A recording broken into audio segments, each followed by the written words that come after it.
What's up, YouTube and Podcast Nation? Welcome to the From Setbacks to Success YouTube channel and podcast.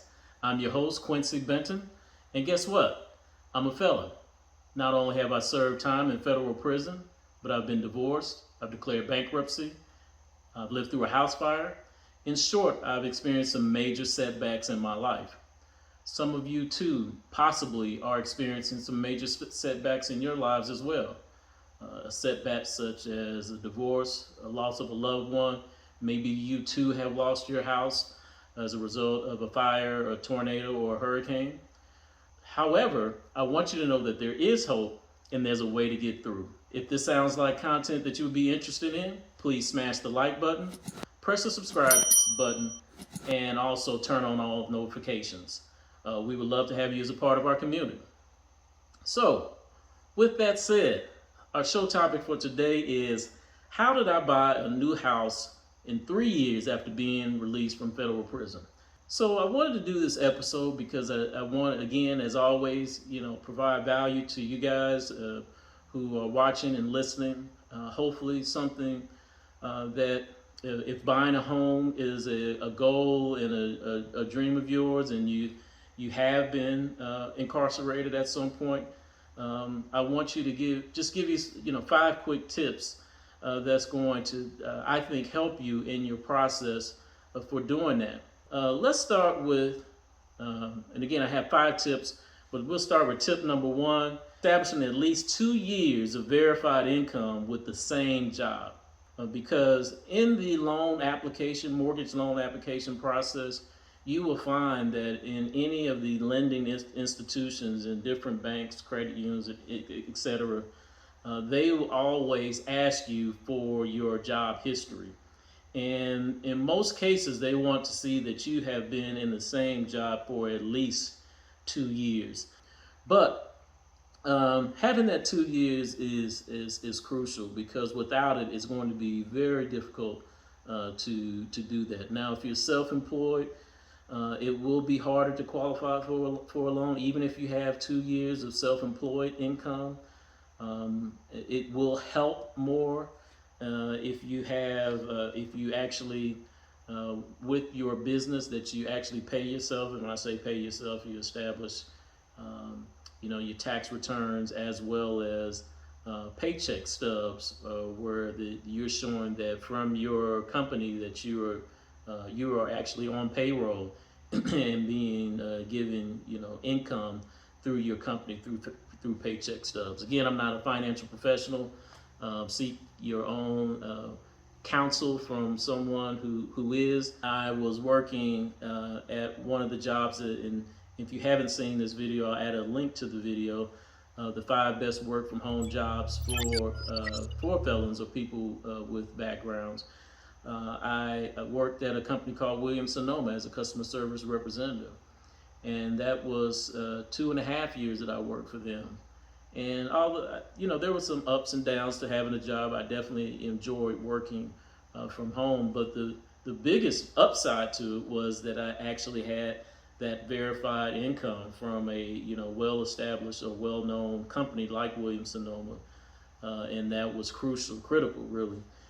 For me on my end to get qualified for the loan. Tip number 2, credit. You have to establish good credit in the mortgage lending process.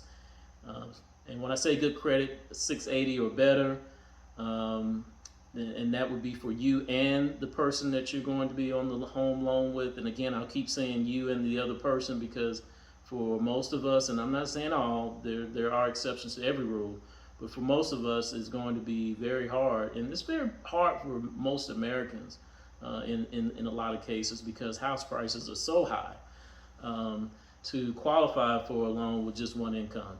So it's in a lot of cases, it's going to take at least 2 incomes to qualify you for the home loan. So you want to make sure that your credit scores are high.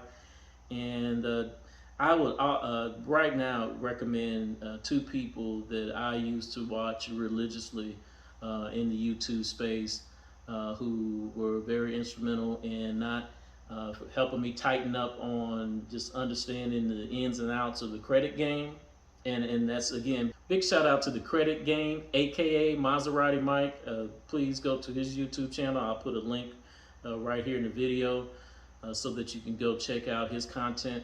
I mean, phenomenal. He was one of the people that educated me on how you can get your credit score to a 800.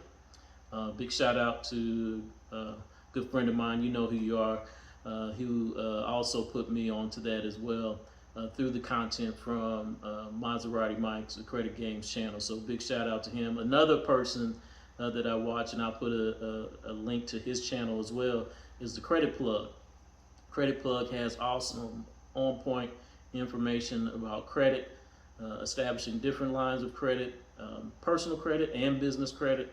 I think he's just, you know, on point in so many ways, and so much of his content I've had, as well as Mike's content, I have been able to directly apply to my building my credit profile after being released for prison. So big shout out to both of them for that.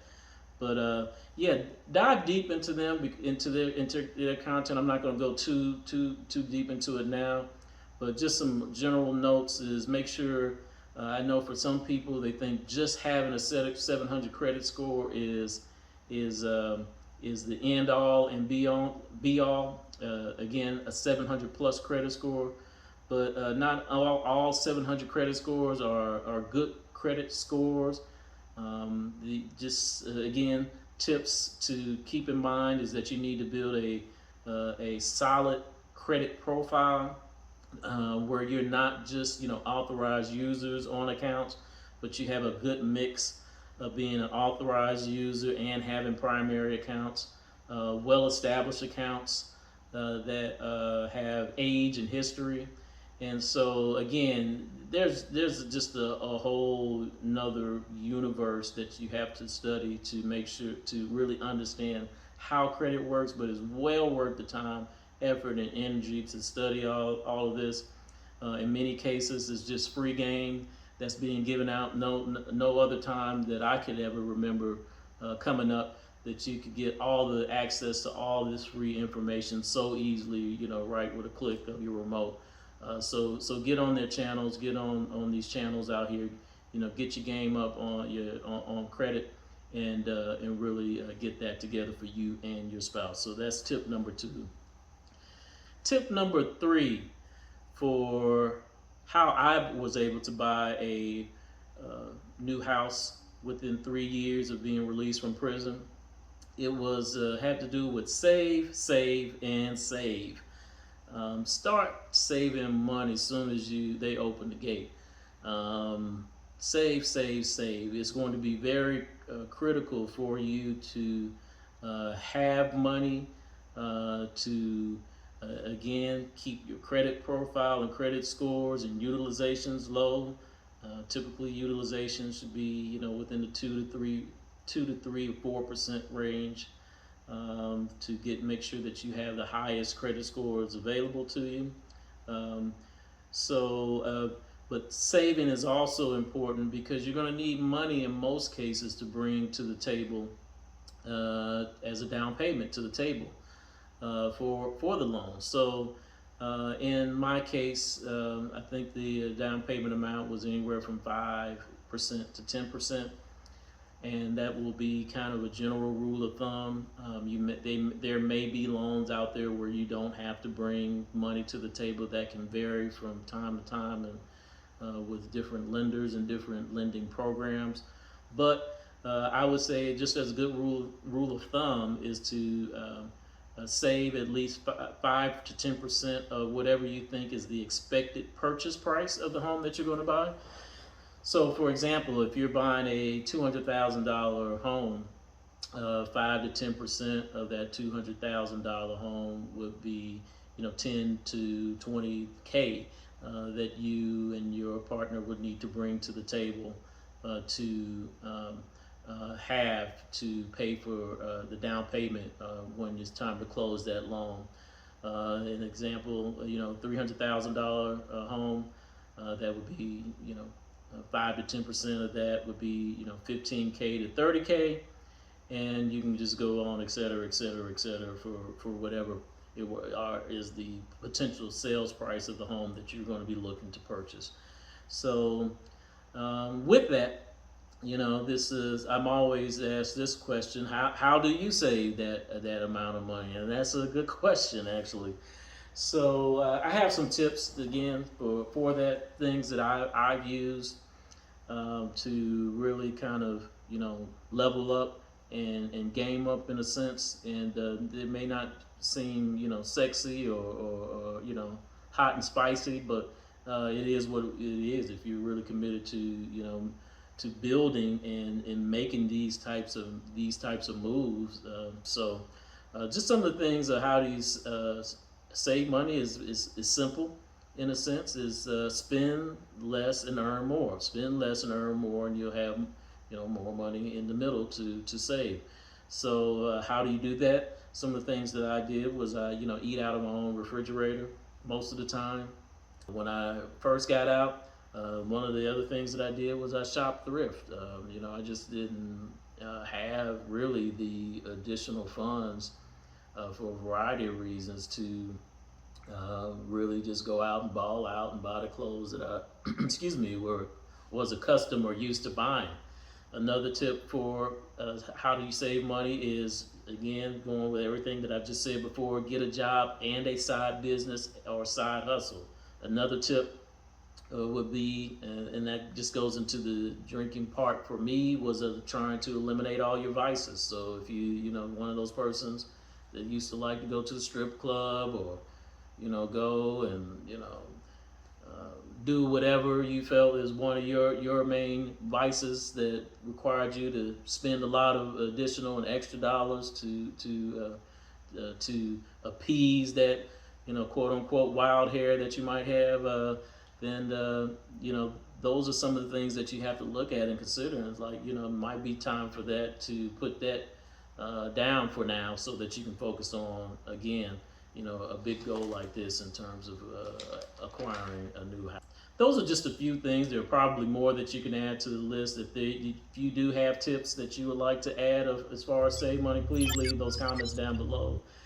Tip number 4 of how I purchased a house 3 years after being brand new house, actually, and I'll show you some video of it here.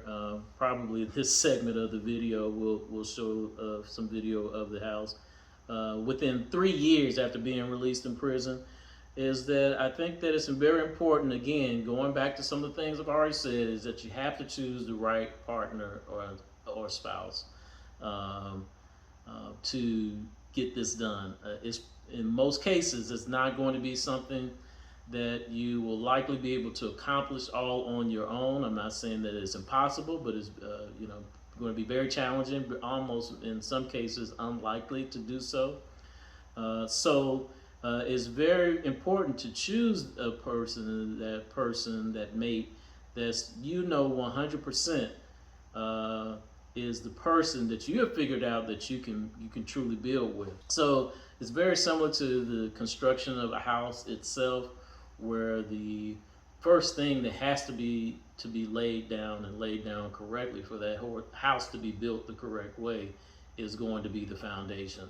And last tip number 5 of how I purchased a house within 3 years after being released from federal prison, is that it is important that you pay off all of your fines and your restitution. In some cases, not all, there are fines and restitution and maybe some other things that might appear on your credit as money that you owe, and those things will need to be paid in most cases in order for you to qualify for the home loan. I'm not saying all, and I will defer, because I am not a financial advisor or a mortgage lender, but so you would probably need to consult somebody, find a counsel and someone who can instruct you. You could even probably start having conversations with the potential lenders that you would want to get the loan for your house purchase, and they can tell you, what their guidelines are in those cases. But in general, and as always, don't let your setbacks stop you from success. And I look forward to seeing you on the other side.